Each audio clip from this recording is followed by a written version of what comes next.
Kalau lu ngerasa kayak lagi berdiri di tengah padang tandus tanpa harapan, gue di sini buat nunjukin gimana caranya lu bisa menemukan benih-benih kesempatan. Perubahan dimulai dari tempat paling kuat yang lu punya, yaitu pikiran lu sendiri. Di video ini, gue bakal bahas 5 teknik stoikisme yang terbukti bisa mengubah kekalahan mental jadi kemenangan. Setiap teknik ini pakai sesuatu yang luar biasa yang sebenarnya udah lu punya. Kekuatan pikiran manusia. Lewat kebijaksanaan filosofi stoik, lu bakal belajar cara ngeubah pikiran negatif jadi bahan bakar buat berkembang. Tonton video ini sampai habis karena setiap teknik bakal nyambung ke teknik berikutnya, membentuk fondasi yang kokoh. Di akhir video, teknik-teknik ini bukan cuma sekadar teori, tapi bakal jadi alat yang bisa lu pakai setiap hari buat ngeubah kegagalan jadi kekuatan, bikin lu lebih tangguh dan lebih berdaya dari sebelumnya. Bayangin hidup lu sekarang. Apa yang lu lihat? Apapun itu, perspektif bisa diubah. Mari kita mulai.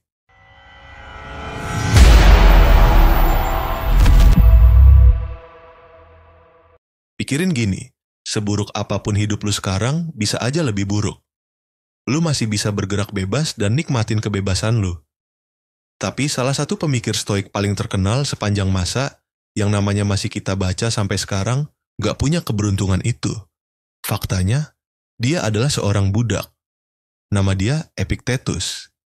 Dia lahir tahun 50 Masehi dan hidup sebagai budak. Kakinya bahkan pernah cacat permanen gara-gara perlakuan kejam tuannya. Tapi meskipun begitu, Epictetus malah jadi salah satu filsuf paling berpengaruh dalam sejarah manusia. Dia sadar bahwa meskipun tubuhnya terbelenggu, pikirannya tetap bebas. Dia menemukan sesuatu yang mendalam. Kekuatan sejati bukan dari mengontrol keadaan, tapi dari mengontrol cara lu merespons keadaan itu.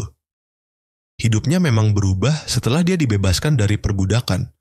Tapi setelah bebas, dia nggak menyimpan dendam padahal dia punya alasan buat itu. Sebaliknya, dia malah bikin sekolah buat ngajarin orang lain gimana caranya nemuin kekuatan di tengah kesulitan. Ajarannya begitu kuat sampai memengaruhi Kaisar Romawi, CEO modern. Bahkan tawanan perang yang bertahan hidup di situasi yang nggak bisa kita bayangkan. Nama Epictetus masih kita kenang ribuan tahun kemudian.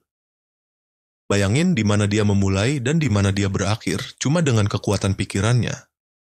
Kalau Epictetus bisa nemuin kebebasan dan kekuatan dalam keadaan terburuk, bayangin apa yang bisa lu lakuin dengan tantangan yang lu hadapi sekarang. Hidupnya adalah bukti bahwa keadaan lu nggak mendefinisikan diri lu. Cara lu merespons keadaan itu yang menentukan segalanya. Gue bakal tunjukin gimana cara menerapkan kebijaksanaannya ke dalam hidup lu. 1. Teknik pertama, fokus pada apa yang bisa lu kontrol. Epictetus bilang, ada hal-hal yang bisa kita kontrol dan ada yang tidak. Kedengarannya simpel kan? Tapi kalau lu benar-benar paham konsep ini, hidup lu bisa berubah total. Coba pikirin kegagalan terakhir yang lu alami. Mungkin lu ditolak kerja, putus hubungan, atau kehilangan kesempatan besar. Sekarang, ambil selembar kertas dan garis tengahnya. Di satu sisi, tulis hal-hal yang bisa lu kontrol dari situasi itu. Di sisi lain, tulis hal-hal yang nggak bisa lu kontrol. Kebanyakan orang ngabisin energi mental buat mikirin hal-hal yang nggak bisa mereka ubah. Lu nggak bisa ubah cuaca, jadi kenapa harus stres soal itu?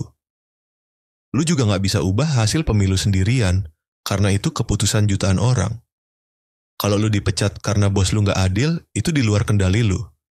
Tapi cara lu kerja, usaha yang lu kasih, itu semua di tangan lu. Ini bukan cuma filosofi, tapi latihan buat memperkuat mental lu. Setiap kali lu stres, tanya diri sendiri, apakah ini di bawah kendali gua? Kalau nggak, lepasin. Kalau iya, lakuin sesuatu. Nggak ada pilihan di antara itu. Lihat gimana Epictetus ngejalanin hidupnya. Dia adalah seorang budak, nggak punya apa-apa, hampir nggak bisa ngubah hidupnya sebelum bebas. Tapi dia tetap kuat, tetap berpikir, tetap berkembang. Dia dapat kondisi yang jauh lebih buruk dari kita, tapi dia menghadapinya, mengatasinya, dan akhirnya menang. Biarkan Epictetus jadi inspirasi lu. Kalau dia bisa, lu juga bisa. Teknik 2, ubah cara bicara lu pada diri lu sendiri. Bagaimana lu berbicara pada diri lu sendiri saat mengalami kegagalan? Apakah lu mengatakan, lu memang gagal atau lu tidak akan pernah berhasil, kebanyakan dari kita adalah kritikus terburuk bagi diri sendiri. Tapi coba pikirkan, jika teman lu mengalami kegagalan, apakah lu akan bilang, lu memang payah, atau ini hanya tantangan, lu bisa belajar dari sini? Marcus Aurelius, kaisar Romawi dan filsuf Stoik, menulis surat untuk dirinya sendiri untuk menjaga pikirannya tetap kuat. Ini bukan sekadar bicara, tetapi cara untuk mengubah perspektif terhadap tantangan. Mulai sekarang, setiap kali pikiran negatif muncul, tanyakan pada diri lu, jika ini terjadi pada teman gua, apa yang akan gua katakan kepadanya? Kemudian, gunakan suara itu untuk berbicara pada diri lu sendiri. Teknik 3. Belajar dari panutan. Kita belajar paling baik dari contoh nyata. Epictetus adalah panutan bagi banyak orang. Tapi siapa panutan lu? Mungkin seseorang di keluarga lu, seorang pemimpin, atau bahkan karakter fiksi yang tetap tenang di tengah kesulitan. Yang penting bukan mengidolakan mereka, tapi memahami pola pikir mereka. Ketika menghadapi tantangan, tanyakan pada diri lu, bagaimana panutan lu akan menghadapi ini? Contoh nyata dari filosofi ini adalah Laksamana James Stockdale, seorang tahanan perang di Vietnam. Ia bertahan selama 7 tahun dalam kondisi mengerikan dengan menerapkan prinsip-prinsip stoikisme. Cari panutan yang menunjukkan ketangguhan sejati, bukan hanya kesuksesan. Pelajari bagaimana mereka berpikir dan bertindak, lalu terapkan dalam hidup lu. Teknik 4, reframing, mengubah kegagalan menjadi peluang. Orang sukses melihat kegagalan sebagai bahan bakar untuk pertumbuhan. Thomas Edison pernah berkata, "Saya tidak gagal. Saya hanya menemukan 10.000 cara yang tidak berhasil." Jika lu mengalami kegagalan, jangan langsung menyerah. Sebaliknya, tanyakan, apa yang bisa lu pelajari dari ini? Keterampilan apa yang bisa lu kembangkan? Bagaimana ini mempersiapkan lu untuk peluang di masa depan? Misalnya, jika ide lu ditolak di tempat kerja, jangan melihatnya sebagai kegagalan. Lihatlah sebagai kesempatan untuk memahami apa yang dicari audiens lu, meningkatkan presentasi, dan membangun keberanian. Epictetus pernah berkata, bukan apa yang terjadi pada lu yang penting, tapi bagaimana lu meresponsnya. Ubah cara berpikir lu. Setiap kegagalan adalah pelajaran berharga. Teknik 5, tetapkan tujuan kecil yang bisa dicapai.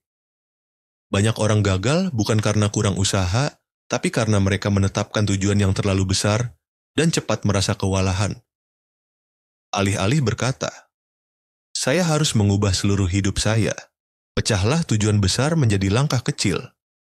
Jika ingin menulis buku, jangan langsung berpikir harus menyelesaikannya. Mulailah dengan 1 paragraf per hari. Jika ingin berpindah karier, mulailah dengan mencari tahu 1 perusahaan hari ini. Epictetus tidak menjadi filsuf hebat dalam semalam. Ia membangun dirinya dengan langkah kecil setiap hari. Begitu juga dengan lu. Kesimpulan. Kelima teknik ini bekerja bersama untuk membangun ketangguhan mental. 1. Fokus pada apa yang bisa dikendalikan. 2. Ubah cara bicara lu pada diri lu sendiri. 3. Belajar dari panutan. 4. Ubah kegagalan menjadi peluang. 5. Tetapkan tujuan kecil yang bisa dicapai. Bayangkan seseorang seperti Epictetus yang lahir dalam perbudakan, tapi akhirnya menjadi filsuf berpengaruh. Jika dia bisa mengubah hidupnya dengan stoikisme, maka lu juga bisa. Itu dia 5 teknik stoikisme yang bisa lu pakai buat ngeubah kegagalan jadi bahan bakar buat berkembang. Jangan cuma dengerin, coba terapin dan rasain sendiri perbedaannya. Kalau lu suka video ini, jangan lupa like biar gua tahu lu butuh lebih banyak konten seperti ini. Subscribe juga biar lu nggak ketinggalan insight stoikisme lainnya yang bisa bantu lu jadi lebih tangguh dalam hidup. Tulis di komentar teknik mana yang paling ngena buat lu, atau kalau lu punya pengalaman sendiri tentang gimana lu menghadapi kegagalan. Siapa tahu cerita lu bisa bantu orang lain yang lagi butuh dorongan. Terima kasih udah nonton dan sampai ketemu di video berikutnya.